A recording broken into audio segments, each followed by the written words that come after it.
खमा गणिसा, मैं एसके भाटिया, मैं राजस्थान से हूँ।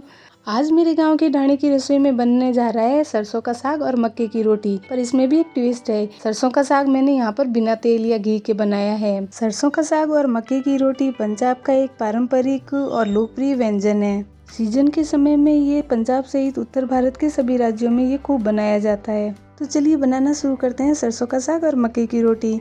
यहाँ पर मेरे बाड़ी में ही लगे सरसों के पत्ते तोड़ लिए हैं, साथ ही मैंने मेथी के पत्ते भी तोड़े हैं। सरसों के साग को पालक बथुए के साथ भी बनाया जाता है और मेथी के साथ भी बनाया जाता है। मैंने यहाँ सरसों के पत्तों के साथ हरी मेथी के पत्ते लिए हैं।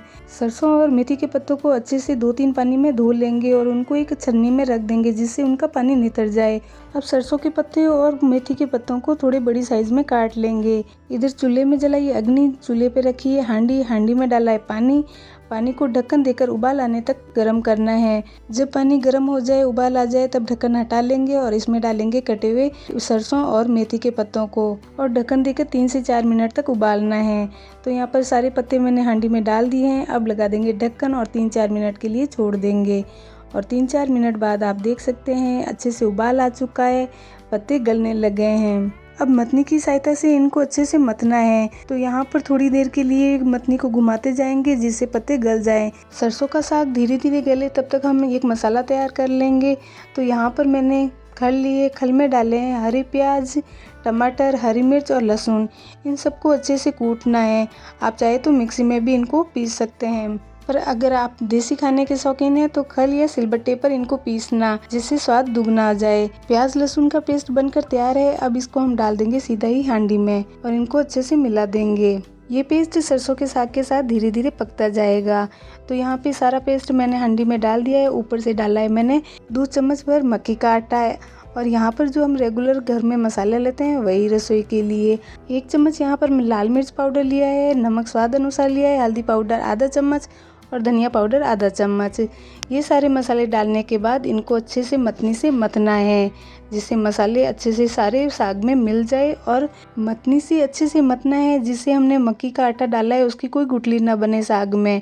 तो धीरे धीरे हम चलाते रहेंगे और गुठली न बने इसके लिए थोड़ी देर लगातार चलाते रहना है। अब ढक्कन देकर इसको 15 से 20 मिनट तक धीमी आंच पर पकने देंगे। तो यहाँ 15 से 20 मिनट हो चुके हैं। मैंने ढक्कन हटाया है और पूरी सरसों का साग अच्छे से गल चुका है। अब हम धीमी आंच पर चम्मच को लगातार चलाते रहेंगे जिससे साग थोड़ा गाढ़ा हो जाए। आप अगर चाहे तो सरसों के साग के साथ मूली के पत्ते भी मिला सकते हैं, इससे भी ये साग बहुत ही टेस्टी लगेगा। चलिए साग को धीमी आंच पर पकने देते हैं, तब तक दूसरी तरफ हम मक्की की रोटी की तैयारी कर लेते हैं। तो यहाँ पर लिए मैंने मिट्टी की परात में डाला है मक्की का आटा और ऊपर से डाला है थोड़ा सा नमक डालने के बाद थोड़ा थोड़ा पानी डालते जाएंगे और एक आटा लगा लेंगे। मक्की का आटा गेहूं के आटे की तरह गूंथा नहीं जाता, ना ही बेला जाता है। इसे हाथ की थप से ही बनाया जाता है। जिस तरह हम बाजरे की रोटी बनाते हैं वैसे ही मक्की की रोटी बनाई जाती है। बस आटा लगाते समय इतना ध्यान रखना है कि आटा ज्यादा टाइट ना हो, बाजरे की रोटी की तरह थोड़ा सा सॉफ्ट हो।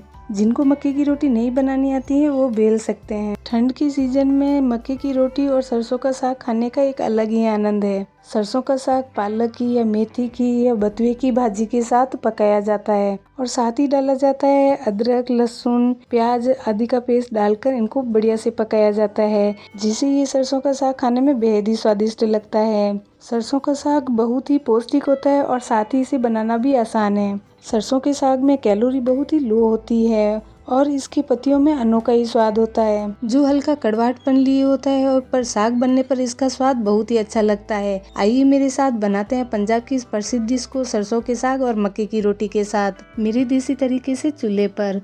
तो यहाँ पर मक्की की रोटी भी बनकर तैयार है और हांडी में सरसों का साग भी बनकर तैयार है और ऊपर से डाला है खूब सारा हरा धनिया और सब्जी बनकर तैयार है। अब हांडी को उतार लेंगे चूल्हे से नीचे और गरम गरम मक्की की रोटी के साथ इसको परोसेंगे। मैंने ये साग बिल्कुल भी तेल या घी में नहीं बनाया है। अगर आप चाहे तो सरसों का साग बनने के बाद तेल या घी का छौंक लगा सकते हैं। तो आप भी इन आती हुई सर्दियों में एक बार सरसों का साग और मक्के की रोटी ज़रूर बनाइएगा।